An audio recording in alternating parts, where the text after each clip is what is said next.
What if nag-stutter ka tapos nasa harap ka ng maraming tao? How will you handle this?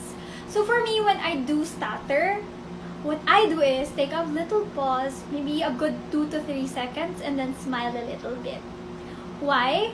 Because this is a form of confidence. When you smile in front of the audience, magbumukha kang confident. Even people na nag-speech about something serious, except death, of course. Pero kapag nagtuturo about something serious, math, science, or something that's knowledge-based or knowledge-heavy, they still look for an opportunity to smile and to connect with their audience. So kapag nag-stutter ka, okay lang yun. Tuloy-tuloy ka lang, ngiti ka lang ng konti, and then continue. People will barely notice. Good luck! Diba, we commonly use whenever we don't know what to say next. We use it as a filler word para tuloy-tuloy yung sinasabi natin. So for me, instead of using I use pauses as a substitute. For example, hindi ko alam yung susunod kong sabihin, then I pause. Para makapag-isip ako, ano kayang susunod kong word na gagamitin, or what's the next flow of my sentences. I try to make a conscious choice. Now, this one requires practice kasi it's pausing parang you have to catch yourself every time you say every time na nagpa-practice ka, and eventually masasanay ka. So instead of using and I recommend using pauses para tuloy-tuloy yung thought ng sasabihin mo. Ako talaga guys, kapag na-mental block ako, parang ang ginagawa ko lang is I take a small pause, like 2 to 3 second pause. I make it dramatic habang nag-iisip ako kung ano yung susunod kong sasabihin. Hindi naman kasi talaga alam ng mga tao ano yung flow ng presentation mo. Hindi nila alam if nagkakamali ka na. Nobody knows, ikaw lang. Kaya for public speakers, it's important talaga na we know our flow of presentation rather than memorizing our speech. Kahit sinong nagpa-public speaking, yun yung sasabihin sa'yo. Kasi kapag minemorize mo yung speech mo, kapag may nalimutan kang word, chances are, during the presentation, kakabahan ka, tapos hindi mo na alam yung susunod mong sasabihin. So whenever you experience mental block, just take a 2 to 3 second pause, mag-isip ka kung ano yung sasabihin mo sa susunod, and then smile a little bit. Use your mental block as a way to make your speech more mysterious and exciting. Hi, thank you so much for asking this question. Being able to coherently give your ideas when you're doing public speaking takes a lot of practice. I could say that I've improved because I practiced a lot. I practiced when no one else was around. I practiced through Toastmasters. I practiced when I see an interesting impromptu topic online. I practiced through TikTok. It's something that you really develop and establish over time. Sometimes having your own style would also help because you will have your own pattern or your own method in crafting your message. For some people, they use story message gain as their speech pattern. It's first sharing your story and then the message of your story and then the lesson that it can bring to other people. Just practice a lot and eventually you'll get good at conveying your message. Hi, I used to be like this before, I swear. I was timid. I was so scared of talking in front of people. Ayoko talaga. Tapos takot rin ako nung kamali ako. Tapos bago ako magsalita, in-overthink ko kagad kung ano yung sasabihin ko. You know what I did? I keep practicing lang talaga. Una, I kept practicing on my own. Walang nakakakita sa akin, nire-record ko yung sarili ko. Para hindi ako ma-pressure na baka ginajudge na ako ng tao o may mali akong sinasabi. Makagawa rin ako ng sarili kong style para hindi ako mapahiya sa maraming tao. Parang it's all about preparation, kaya I preferred practicing on my own.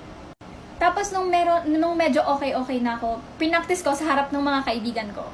Nanghihingi ako ng feedback. After that, I volunteered more in my class. Basta kahit anong type of speeches sinasalihan ko, ganun. Tapos over time, alam ko na kung kontrolin yung nervyos ko. Change sentences para magkaroon ng organization yung thoughts mo. For me, prior to a speech, if hindi ko kayang mag-impromptu, what I do is I do an outline of the speech that I will be taking. Paano yung magiging intro, yung body, and then yung conclusion. And then from there, kapag may outline ako how the presentation will run, I will be organizing and practicing my speech para alam ko kung ano magiging flow ng speech ko.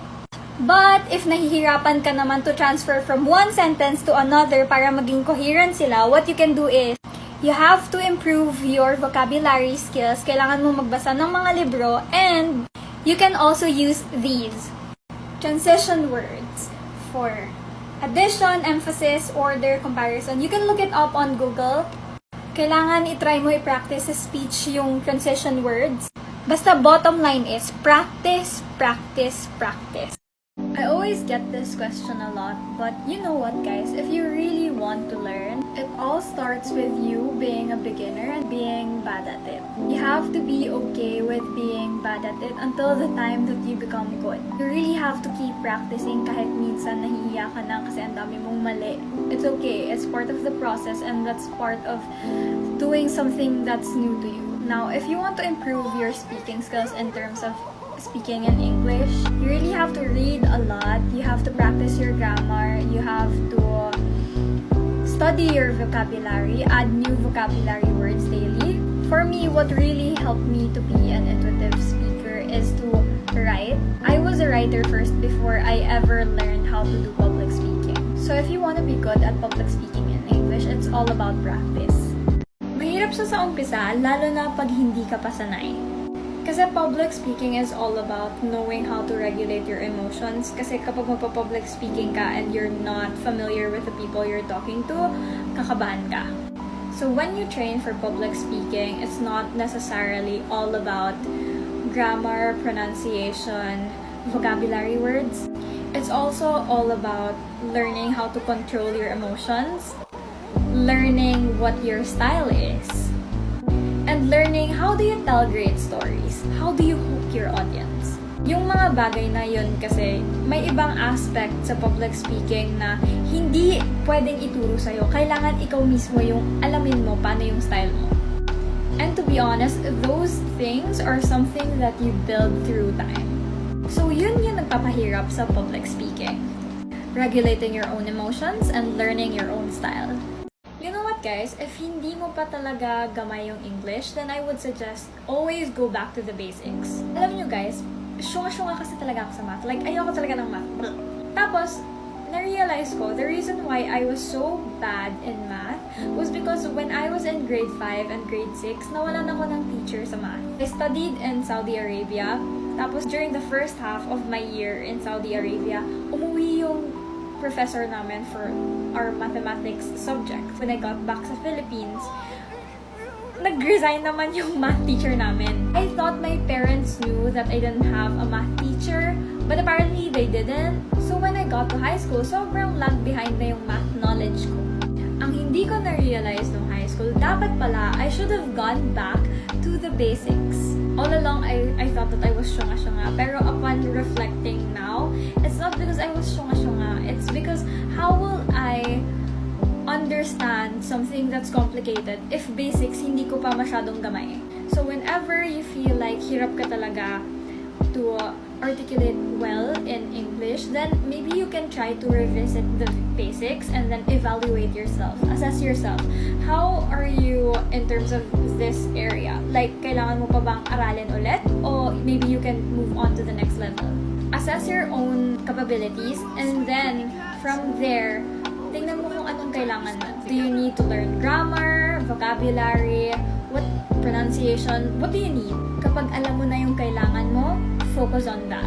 From that point where you're at, kung halimbawa, kinulang ka sa grammar, after ng grammar, like, try to know which level you're at already and then slowly expand your vocabulary, mag-aral ka ng extra grammar, parang, alam mo yun, like, base what you need to learn on your own capability.